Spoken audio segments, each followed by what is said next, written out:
माँ गणेशाय नमः। ओम गं गणपतये नमः। वर्णानाम् अर्थसंज्ञानां रसानां छन्दसामपि मंगलानां च कर्तारौ वन्दे वाणी विनायकौ भवानी शंकरौ वन्दे श्रद्धा विश्वासरूपिणौ याभ्यां विना न पश्यन्ति सिद्धा स्वान्तः समीश्वरम्। गणपति उवाच एस्ट्रोलॉजी से मैं प्रोफेसर डॉक्टर ए.के. चौबे आप सभी बंधुओं का अपने चैनल पर हार्दिक स्वागत और अभिनंदन करता हूँ। मित्रों नमस्कार। मित्रों हाजिर हुआ आज मैं फिर देखिए आपसे एक विशेष वार्ता करने के लिए। वार्ता का थंबनेल बताऊं, शीर्षक बताऊं, उससे पहले निवेदन करूं कि आप कृपया जो पहली बार आए मेरे चैनल पर सब्सक्राइब करें, बेल आइकन को प्रेस करें और नोटिफिकेशन में अगर ऑल सिलेक्ट कर लेंगे ना तो मेरे अगले वीडियो की सूचना स्वतः ही आपके अकाउंट में पहुंच जाएगी। और देखिए मेरा ये कार्यक्रम चंद्र राशि पर आधारित है। लगन राशि से देख सकते हैं, नाम राशि से देखिए अगर दोनों में तो कुछ पता नहीं है तो। और कमेंट में जो लिखना चाहे लिखिए, अगर गाली देना चाहे गाली दीजिए, तारीफ करना चाहे तारीफ कीजिए। वो अच्छा लगा, समझ में आया तो भाई थोड़ा लाइक कर दीजिए। और जाते जाते कमेंट में महा गणेशाय नमः, अपने इष्ट का नाम लिखिए, श्री रामाय नमः, जिसको भी मानते हैं, जय माता दी, कुछ लिखिए। भगवान का आशीर्वाद आपके साथ रहेगा। तो मित्रों अभी मैं देखिए क्या चर्चा करने वाला हूँ। कुछ मुझे मैसेज आए लोगों के, कुछ लोगों और मैंने देखा भी।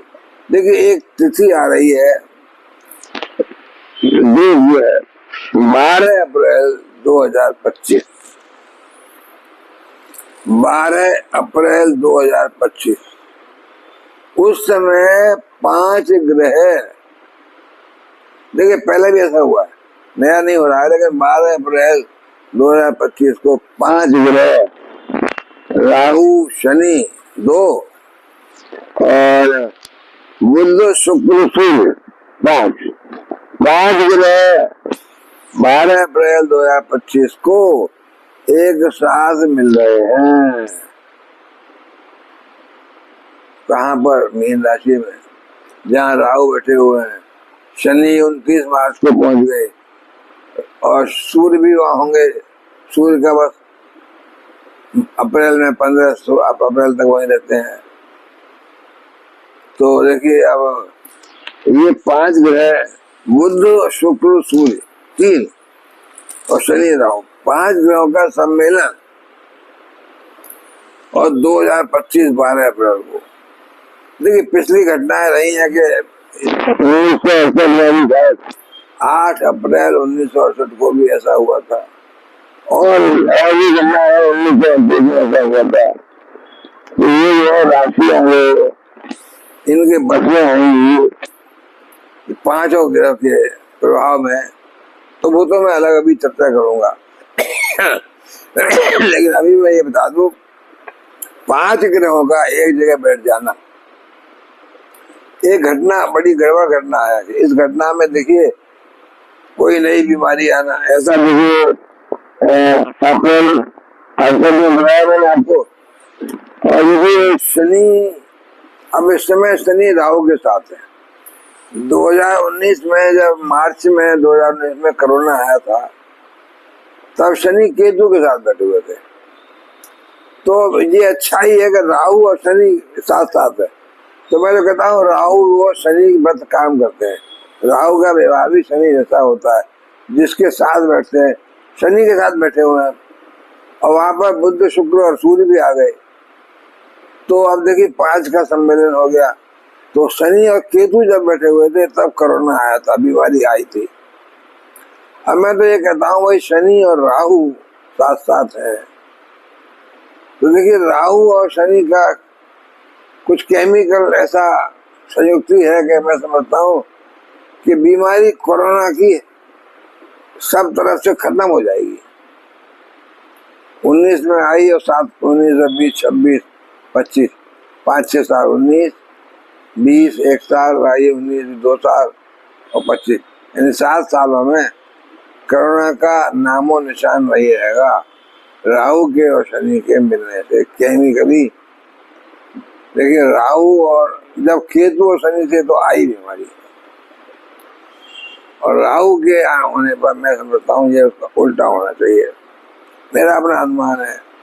वैसे जो है 5 ग्रह, देखिए विश्व में अब कोई कहे साहब ऐसी तारीख 12 अप्रैल वो तारीख है, कुछ ज्योतिषी कह सकते हैं, कुछ अनुमान लगाने वाले कह सकते हैं कि साहब कलयुग का अंत हो जाएगा या विश्व का अंत हो जाएगा या वर्ल्ड, देखिए वर्ल्ड वार नहीं तो वर्ल्ड वार जैसा तो हो चल ही रहा है, अभी भी चल रहा है ना, और 25 में बढ़ेगा ही बढ़ेगा, एस्केलेशन होगा। अभी नेटो कंट्री और शामिल होंगे, बड़ी शक्तियां भी शामिल होंगी, अमेरिका का इन्वॉल्वमेंट अभी इनडायरेक्ट है, डायरेक्ट भी हो सकता है जब रशिया और थोड़ा सा घातक हमले करेगा। उधर से इजराइल का भी और ईरान का चक्कर भी चल रहा है, तो ये जो है मोर कंट्रीज में भी इन्वॉल्व, तो मोर कंट्रीज जब इन्वॉल्व होंगे तो मार तो बढ़ेगा ही ना, एस्केलेट करेगा। और ये मैं दावा करता हूँ इसका अंत तो होगा न्यूक्लियर वार से पक्का। जैसे कि सन 45 में जापान का हिरोशिमा नागासाकी पे बम डाला तो एकदम सेकेंड वर्ल्ड वार शांत हो गया, क्योंकि हाथ पर कांप जाते हैं, दुनिया हिल जाती है एटॉमिक विस्फोट के बाद। हालांकि इस समय बहुत सारे कंट्री पे हैं, और जो पहले गुस्से में होकर के दुनिया का सत्यानाश करना चाहेगा वही डालेगा, वरना हर भारी भरकम आदमी सोचेगा, भारी भरकम कंट्री का प्रेसिडेंट प्राइम मिनिस्टर, कि क्या मैं न्यूक्लियर वेपन्स का इस्तेमाल करूं, जो कि संसार को जहाँ डालेंगे उसको काफी विनाश, क्योंकि एक ने कंट्री ने डाला तो दूसरा भी तो जिसके पास है वो कैसे मानेगा।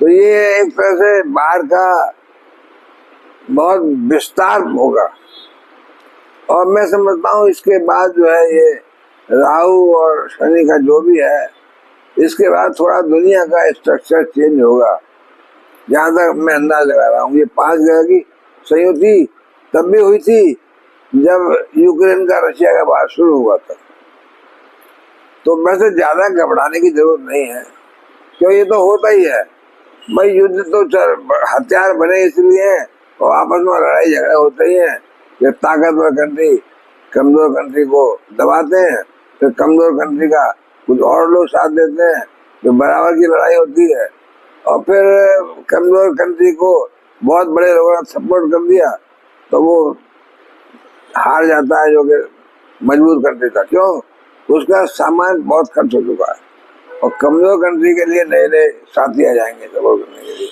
तो विजय इसमें ज्यादातर कमजोर आदमी की होती है, जिसके साथ पीठ पर जिसके बहुत अच्छे लोग बैठे हुए हैं।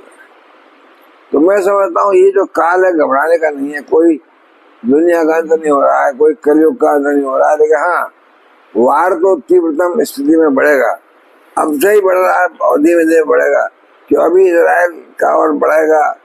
आदमी देखता है, ईरान भी सोचेगा कि भाई मैं बदला लूं, मैं और हमास और ईरान और उसके आसपास मुस्लिम कंट्री और भी इन्वॉल्व हो जाएंगे, तो ये चाहेंगे इजराइल को बिल्कुल जमीन से साफ कर देना, एक बार में साफ कर दो पूरा खत्म हो जाए, तो अरब कंट्री चैन से जिए। लेकिन इजराइल की सपोर्ट अमेरिका करेगा हमेशा, तो उसकी वजह से जो है ये तारीख जो है 12 अप्रैल 2025 घबराने वाली बात नहीं है।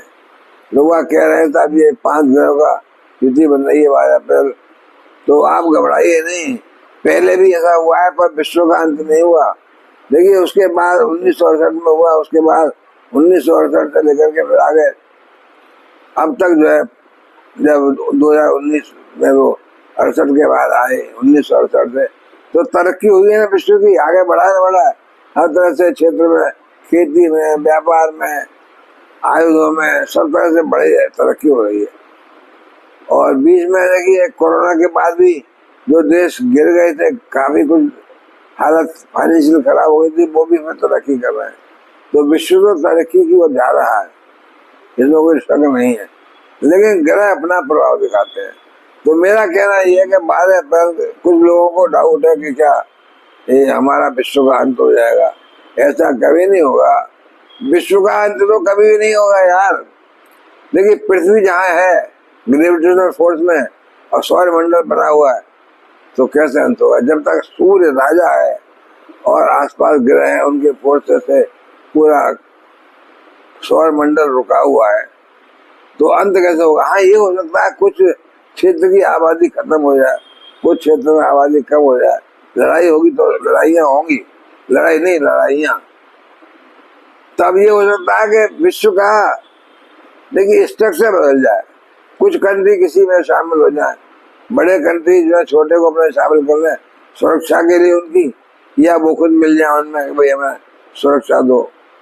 तो ये तो हो सकता है विश्व का रूप बदल जाए, लेकिन विश्व का अंत कभी नहीं होने वाला भाई। ये जिसने दुनिया बनाई है वो दुनिया खत्म करने के लिए नहीं बनाई। महाभारत के बाद भी क्या सब लोग खत्म हुए थे? क्या महाभारत के टाइम में पूरे विश्व में झगड़ा हुआ था? भाई हिंदुस्तान जो बड़ा कहिए महाभारत, भारत बड़ा अफगानिस्तान तक फैला था, इधर इंडोनेशिया तक, उधर सब फैला हुआ था, श्याम बर्मा और इंडोनेशिया मलेशिया और इधर अफगानिस्तान तक। तो ये इतने क्षेत्र में महाभारत हुआ, यहाँ के राजा इकट्ठे हुए, लेकिन बाकी हिस्सा, बाकी दुनिया में आबादी जो थी, क्या थे, कौन धर्म थे? इस्लाम नहीं था, क्रिश्चियन नहीं थे, लेकिन क्या था? कुछ न कुछ तो होगा, कोई न कोई सभ्यता तो होगी। तो विश्व में आबादी तो हर जगह थी ना। महाभारत में भी खत्म नहीं हुआ, भारत में भी होने के बाद भी कौरवों की सारी सेना मारी गई, पांडव तो रहे और फिर आगे चला बढ़ा। तो ये सोच लीजिएगा कि ईश्वर या गॉड, अल्लाह, जो भी आप मानते हैं, प्रकृति, नेचर, एनर्जी सोर्स, कुछ जो भी आपके कंसेप्ट में है प्रकृति के लिए, वो सब अपना रचना करती रहती है, आगे चेंज आते रहते हैं, नए नए इवॉल्व होते हैं और कभी खत्म नहीं होता, एंड नहीं होता। बीमारियां आती हैं, उनका इलाज भी निकलता है। ये हो सकता है कोई बीमारी आगे चल के आ जाए, भाई कोरोना खत्म हो जाए बिल्कुल, लेकिन कोई और रूप में कोई नई बीमारी आ जाए, जिसका फिर यही होगा कि भाई खोज की जाएगी, दवाई निकालो। तो ये तो हो सकता है, लेकिन 12 अप्रैल 2025 को दुनिया खत्म नहीं हो रही है, विश्व युद्ध भी खत्म नहीं हो रहा है। और देखिए हालांकि उन राशियां जो है जिन पर असर पड़ेगा, मैं देखिए राशियों को 2 कैटेगरी में बांट देता हूँ और नंबर 1 नंबर 2 बताता हूँ, संक्षेप में बताता हूँ। देखिए जो नंबर 1 में राशियां हैं, जैसे कि वृषभ राशि है, उसको ये स्थिति कल्याणकारी होगी, शुक्र है इसमें, और शुक्र है और सूर्य है, बुध है, शुक्र बुध का देखिए अच्छा संयोग बन रहा है, सूर्य बुध का, सूर्य शुक्र का अच्छा संयोग बन रहा है। तो राहु शनि भी मित्र, अच्छे मित्र है भाई। तो ग्रह तो अच्छे हैं, 5 ग्रह अच्छे हैं। किसी का यानी वृषभ राशि को तो मैं नहीं समझता हूँ कि वृषभ राशि के जातकों को नुकसान होगा। तो शुक्र की राशि है, शुक्र अपना जो भी देंगे भाई। तो शुक्र के लिए देखिए वृषभ राशि के लिए ये जो युति बन रही है 5 ग्रहों की, वो लाभ के भाव बन रही है। तो 5 ग्रह जिसमें शुक्र शामिल है, वृषभ राशि को लाभ नहीं देंगे तो क्या करेंगे? लाभ तो देंगे। तो वृषभ राशि आपको मैं अच्छा मानता हूँ। ऐसी मिथुन राशि बुध की राशि है, बुध बैठे हुए वहां पर, बुध सूर्य के साथ बुध आदित्य राजयोग बना रहे हैं, यानी मिथुन राशि के 10वें भाव में केंद्र में है। तो बुध आदित्य राजयोग, भद्र महापुरुष राजयोग, ये सब। और देखिए 5 ग्रह का संयोग, शुक्र बुध सूर्य, यही 3 बहुत अच्छे हैं। उनमें राहु और शनि और आ गए। तो मिथुन राशि के जो बुध की राशि है, ये भी अच्छा लाभ पाएगी। इसके 10वें भाव में ये कंजक्शन हो रहा है 5 ग्रहों का, तो मैं इसको भी नंबर 1 पर रखता हूँ। वृषभ, मिथुन, और देखो तीसरी राशि कर्क और चौथी राशि सिंह, इन दोनों को मैं नंबर 1 पर रखता हूँ। क्योंकि कर्क के लिए देखिए भाग्य भाव में और सिंह के लिए अष्टम भाव में अचानक से लाभ होने वाले भाव में, तो इनको मैं अच्छा नंबर 1 कैटेगरी पे रखता हूँ। और देखिए तुला राशि के लिए 6ठे भाव में 5 ग्रह बैठ रहे हैं, तो सब कुछ बीमारियां गायब हो जाएंगी और नई नौकरियां अपने समाज में अच्छा नाम सम्मान, विदेश से लाभ, शत्रुहंता, कोर्ट कचहरी से लाभ, कोई केस चल रहा है सब जीत जाएंगे। तो तुला को भी नंबर बन रखता हूँ मैं। और वही मकर और कुंभ दोनों को, क्यों शनि की राशि है, मकर के लिए तीसरे भाव में, कुंभ के लिए दूसरे भाव में, 5 ग्रहों की स्थिति बन रही है। तो तीसरे भाव तो कारक भाव है शनि का, और शुक्र बुध साथ में देखिए, और दूसरा भाव में कुंभ राशि शनि की राशि है। तो दोनों राशियां शनि की है। तो इनको मैं देखिए ये बन कैटेगरी में रखता हूँ। और देखिए एक राशि और जो है धनु राशि के लिए चौथा भाव जो है केंद्र भाव है। केंद्र भाव है शुक्र साधना में, देखिए केंद्र भाव है, सूर्य बुध बैठेंगे साथ में, बुध आदित्य राज्यों बनेगा। तो ये मैं समझता हूँ कि बहुत शानदार धनु राशि के लिए भी केंद्र में बैठना सूर्य का, बुध का, शुक्र का और शनि राहु का, ये लाभकारी है। धनु राशि के लिए भी लाभकारी है, और क्योंकि केंद्र में बैठा हुआ है। और भाई कन्या राशि के लिए तो देखिए 7वीं राशि है तुला। 7वीं राशि में यानी 12वीं राशि जो है 7वें भाव में, सॉरी कन्या राशि के लिए 7वें भाव में, 7वां भाव केंद्र का भाव है। तो केंद्र के भाव में 5 ग्रह बैठेंगे। यहाँ भी देखिए राजयोग बनेंगे। तो राजयोग बन के यहाँ पर बुध आदित्य राजयोग, और देखिए बुध का अपना भद्र महापुरुष राजयोग। तो कन्या राशि को भी मैं नंबर 1 पर रखता हूँ। उस समय 5 ग्रह केंद्र भाव में बैठे हुए 7वें भाव में। तो ये राशियां जो मैं बताई, तो ये सब देखिए। और बाकी अब बचती है देखिए मेष, वृश्चिक और मीन, इनको मैं थोड़ा सा नंबर 2 पर कर देता हूँ। इनके लिए ज्यादा अच्छा नहीं है। इनके भाव जैसे मेष के लिए 12वें भाव में है, और देखिए वृश्चिक के लिए 5वें भाव में है, और मीन के लिए 1 भाव में। इनको थोड़ा सा धन की हानि, परेशानी, मेहनत ज्यादा करनी पड़ेगी, लाभ कम होगा, पैसा कम आएगा। इस तरह से मैं समझता हूँ। ये जो टाइम है इनमें कुछ राशियां वृषभ, मिथुन, कर्क, सिंह, तुला, मकर, कुंभ तो बहुत अच्छी है।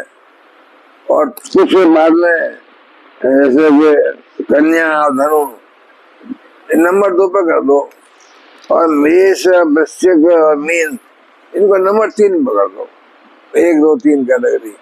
तो कुछ का तो कम लाभ है, कुछ का मध्यम है, कुछ का ज्यादा टॉप है।